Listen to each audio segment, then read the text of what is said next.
Hi guys, என்ன எல்லாம் எப்படி இருக்கீங்க? நல்லா இருக்கீங்களா? பார்த்து எல்லாத்தையும் ரொம்ப நாள் ஆச்சு. I just want to make some videos for you guys. எல்லாம் எப்படி இருக்கீங்க? எல்லாம் கல்யாணம் ஆகி ரொம்ப நாள் ஆச்சு, பார்க்கல யாரையும். நானும் யார்கிட்டையும் ரொம்ப கான்டாக்டில் இல்லை. பட் இருந்தாலும் நான் சும்மா சில காரியங்கள் குறித்து உங்ககிட்ட பேசணும் அப்படின்னு சொல்லி ஆசைப்பட்டேன். அதனால I am just coming on a video with you guys. This is exclusively for you. அதாவது நம்ம காலேஜில் ஸ்கூலில் we had lot of fun times and everything. நம்ம எவ்வளோ நாட்கள் எல்லாரும் சேர்ந்து ஸ்பெண்ட் பண்ணியிருக்கோம். We have been friends and எவ்வளோ காரியங்கள் நம்ம வந்து லைஃப்பில் மியூச்சுவலாக என்ஜாய் பண்ணியிருக்கோம். நிறைய காரியங்கள் நம்மோட ஷேர் பண்ணியிருக்கோம். எல்லாரும் ஃப்ரெண்ட்லி எவ்வளோ காரியங்கள் பண்ணியிருக்கோம். பட் இன்னைக்கு உலகம் போகிற சூழ்நிலைகளை பார்த்தா I just want to make this video definitely for you. நீங்கள் கேட்டுருக்கிற ஒவ்வொருத்தருக்காகவும் நான் இந்த வீடியோவை முக்கியமாகவே போடணும் அப்படின்ற ஒரு இன்டென்ஷனோடவே நான் இதை வந்து பண்ணுறேன். ஏன்னா யூனோ எல்லாருக்கும் உங்களுக்கு எல்லாத்துக்கும் என்னை பற்றி தெரியும். I am just an average guy. Even from the school I am just an average guy. And நம்மளுடைய வாழ்க்கை எல்லாமே போன விதங்கள் எல்லாமே வந்து ஒரு வித்தியாசமாக நார்மலாக உலகத்தில் எல்லாம் நம்ம என்னென்ன பண்ணுவோமோ அதெல்லாம் நானும் பண்ணக்கூடிய சூழ்நிலைகள் எல்லாம் என் வாழ்க்கையில் இருந்தது. But at one particular point of time after my college I was எப்படி சொல்லணும்னா I was a failure in life. And when I was in I had an encounter with God. I was seeking Jesus Christ at my life. And என் வாழ்க்கையில் நிறைய ஒடிஞ்சு போன சூழ்நிலைகளுக்குள்ளாக நான் போனேன். ஏன்னா I have got a lot of arrears with my college. அதுக்கப்புறம் எனக்கு ஒரு case வேறு இருந்தது. அது போகவும் எனக்கு நிறையா problems in my life which made me so tight and I could not come out of that. But at that point I had no help in my life. யார் அப்பா அம்மா யாராலையுமே ஹெல்ப் பண்ண முடியாத ஒரு லெவலில் நான் லைஃப்குள்ளே போகையில் கர்த்தராகிய இயேசு கிறிஸ்துவை தேடுகிறதற்குரிய ஒரு அனுபவம் எனக்குள்ளாக கிடைத்தது. அப்போ நான் வந்து I told that I had 35 arrears. I just came to a room and I cried and I sought the Lord. அதாவது நான் ஆண்டவரை தேடினேன். இயேசு சுவாமி நீங்கள் இருக்கீங்கன்னா என் லைஃப்பில் வந்து ஏதாவது ஒரு மாற்றம் பண்ணுங்க அப்படின்னு சொல்லி நான் தேடினேன். ஆனால் அவர் நிச்சயமாக நான் எப்போ தேடினேனோ அப்போ என் லைஃப்குள்ளாக வந்து என் லைஃப்பை அந்த ஒரு நிமிஷத்தில் அவர் வந்த அந்த நிமிஷத்தில் என் லைஃப்பை கம்ப்ளீட்டாக மாற்றிட்டார். So when the change came into my life அதாவது நான் குடியை வெறுத்துட்டேன் அந்த டைமில். ஆனால் கர்த்தர் என் குடி பழக்கத்தை நிறுத்தினார். என்னுடைய சிகரெட் அடிக்கிற habit and many habits which human nature normally has. God changed everything and He gave me all new and fresh and His habits of being pure and speaking right things before everyone. And இப்படி என் life மாறினதுக்கு அப்புறம் what I had in my life was I had a lot of faith and courage. And within 2 years I finished all my arrears, 35 papers arrears, and I joined in a company called Atlanta Elevators in Bangalore. அங்கே நான் field இன்ஜினியராக வேலை பார்த்தேன். And god gave me a mighty promotion. Within 6 months என்ன ஒரு assistant manager ஆப்ரேஷன்ஸாக ஆண்டவர் அங்கே வந்து என்னை மாற்றுறதுக்குரிய ஒரு பலத்தை வந்து ஆண்டவர் எனக்கு தந்திருந்தார். why I am coming with this video is Jesus Christ was completely helping me in every way in my life to come up in life. அதாவது அதுக்கப்புறமும் he never left me anywhere else. அதாவது என் கூட இருந்த எத்தனையோ பேர் arrear வைத்தவங்க அந்த காலகட்டத்தை தாண்டி வர முடியாமல் அரியரை முடிக்க முடியாமல் நிறையா there have been many failure people have been there.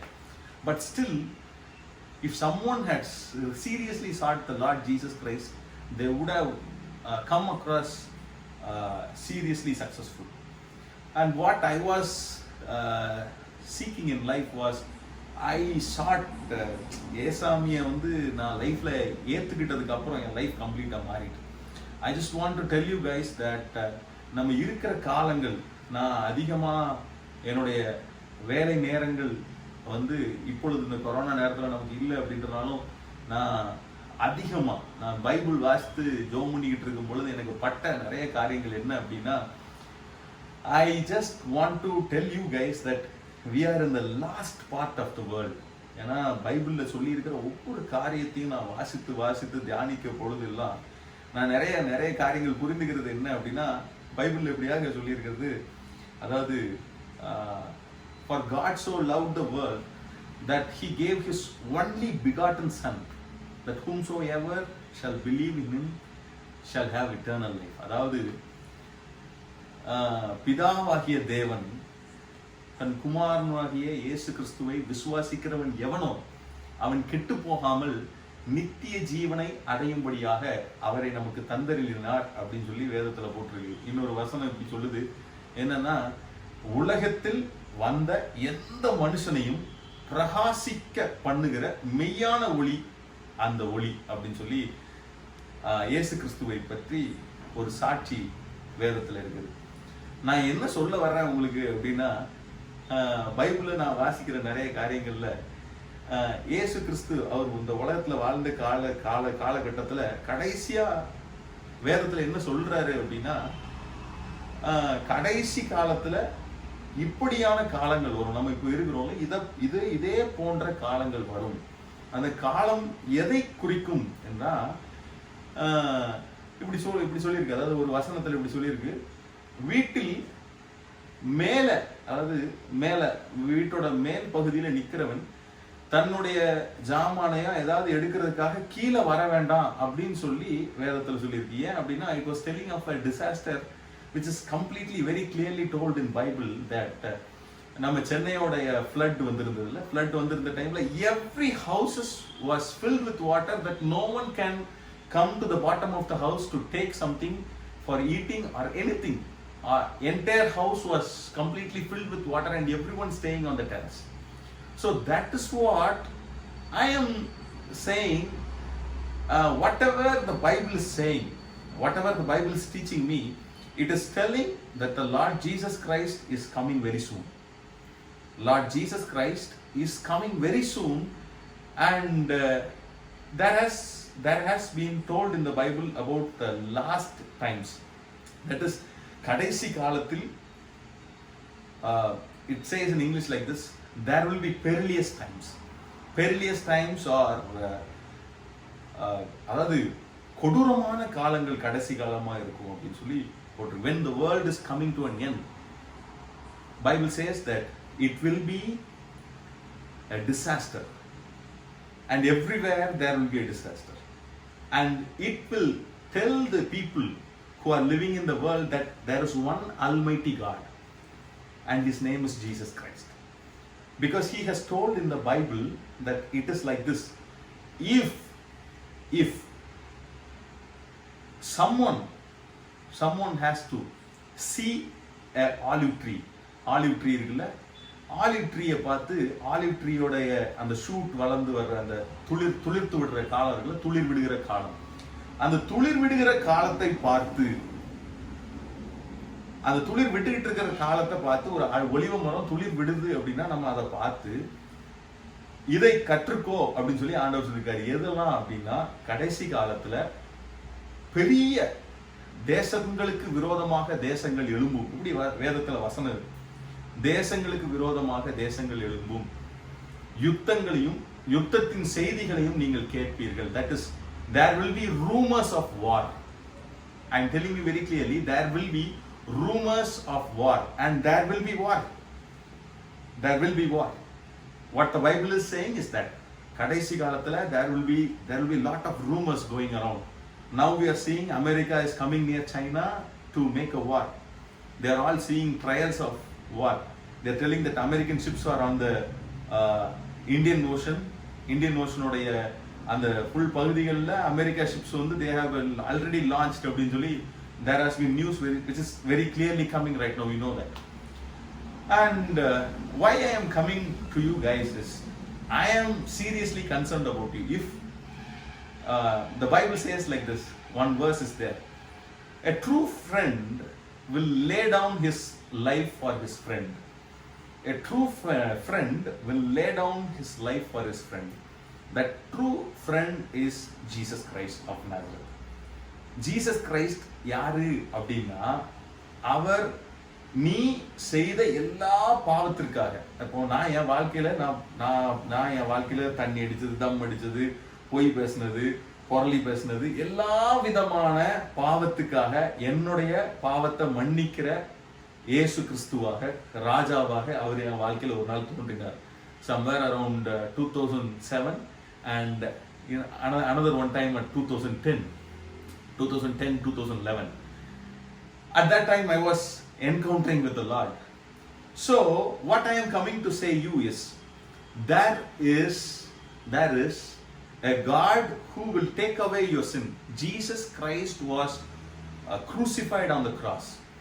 இயேசு கிறிஸ்து சிலுவையிலே அறையப்பட்டு அவருடைய ரத்தம் எல்லாம் சிந்தினது எதுக்கு அப்படின்னா, உன்னுடைய பாவங்கள், நீ சின்ன வயதுல பண்ண பாவங்களை மன்னிக்கிறதுக்காக. வேதத்துல எப்படியாக ஒரு வசனத்துல ஒருத்தர் வந்து பாடுறாரு, ஒரு நல்ல அவருக்கு கடவுளுக்கு பிடித்த ஒரு மனுஷன் வந்து பாடுறாரு, என்னுடைய இளவயதின் பாவங்களை நினையாதிரும் அப்படின்னு சொல்லி பாடுறாரு.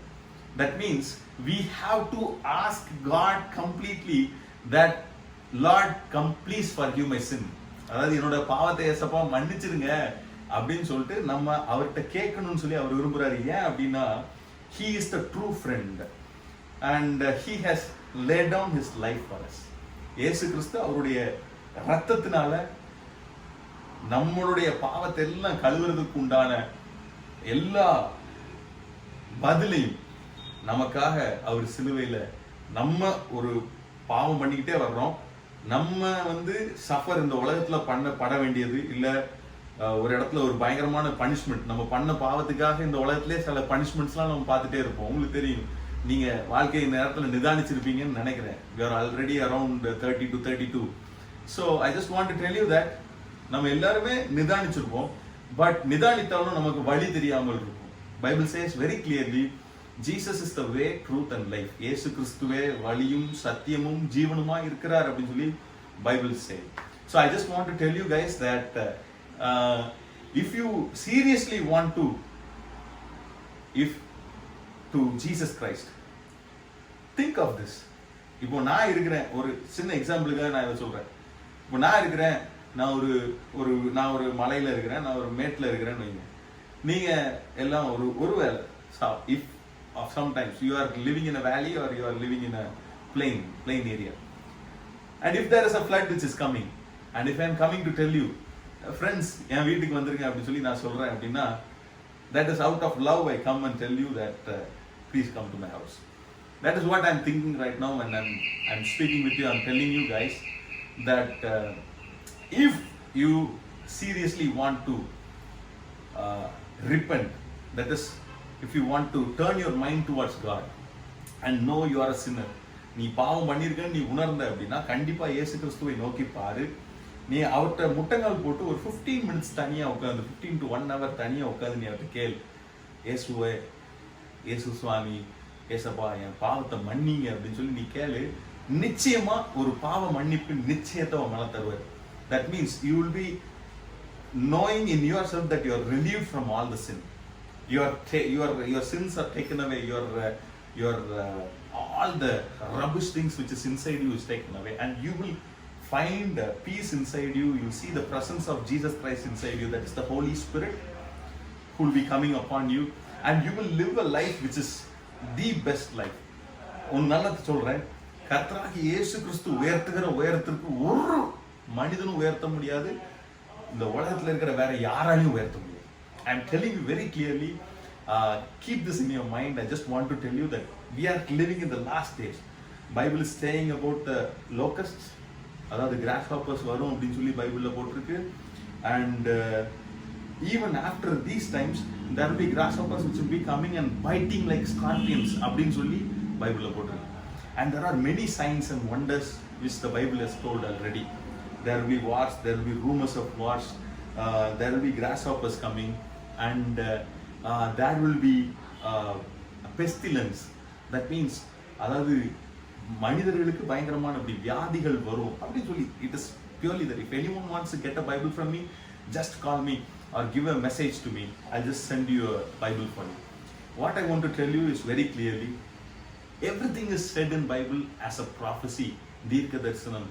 அதாவது முன்பாகவே 2000 வருஷத்துக்கு முன்பாகவே இதை கர்த்தராகிய இயேசு கிறிஸ்து வேதத்துல சொல்லியிருக்கிறார். So I just want to tell you very clearly that guys, be on guard, and these are last times. இது வந்து கடைசி காலம். Very few people can really understand and come out of this by the way of Jesus Christ, which He is showing us. I just want to tell you this message, and I'm so happy that I'm seeing you after a very long time through this video. Thank you, Macha, and all the friends who are in WhatsApp and everywhere, in YouTube or anywhere. And I just want to say that I love you. Jesus is loving you from heaven, and He's there at your doorpost when you're hearing this. If you want Jesus Christ at your house, invite Him. He is just a friend. He is just a Lord God Almighty, who is just like a friend who has laid down His life for you. He will come into your house and He will take away every problems from your mind or from your heart or from your soul or anything else, and He will bless you like never before. You wouldn't have seen anyone blessing you like that. And I thank you so much, and I just want to tell you a very great thanks for you, and God bless you guys.